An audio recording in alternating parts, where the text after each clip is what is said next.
Hi, welcome to Physics Teacher, the channel that prepares you for the Waterloo Math and Science Contest. This is a grade 9 math Pascal contest question, and it says we have 15 cards with a letter on one side and an integer on the other. And then it has a statement. The statement says if a card has a lowercase letter on one side, then it has an odd integer on the other side. Now the question is, what is the minimum number of cards that we need to turn over to make sure this statement is true? Give it a try, and I'll be right back with the solution.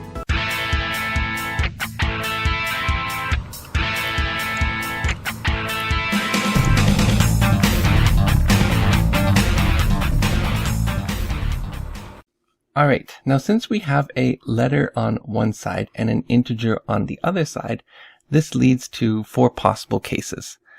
Let's call them case A, B, C, and D.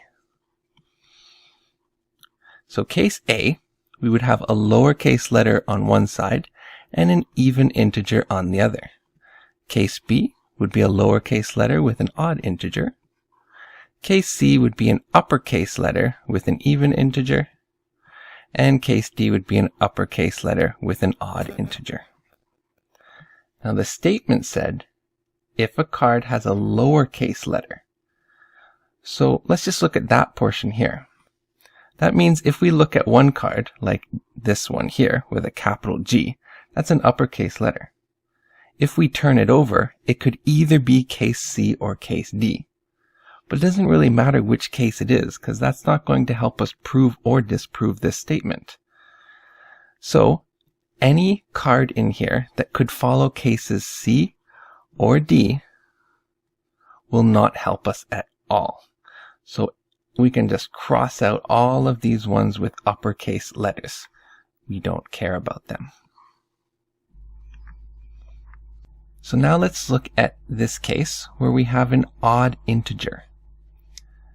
Now I can flip this over and you'll see one of two things. You'll either see a lowercase letter, which confirms the statement, or you'll see an uppercase letter, which doesn't confirm the statement, but also doesn't violate the statement, because the statement does not say if a card has an uppercase letter, then it can have an odd integer on the other side.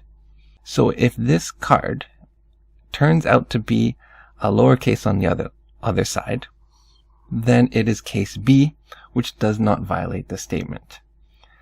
If it turns out to be an uppercase, well then it is case D, which does not violate the statement. So we can cancel out all the cards which are showing an odd number. And when we do that, we are left with 3 remaining cards. Now let's look at those 3 remaining cards. This one has an E on one side. That's a lowercase letter, which means if I flip it over, it's either going to be an example like this one, case B, where it's odd on the other side and supports the statement, or it will be even on the other side. Case A violates this statement.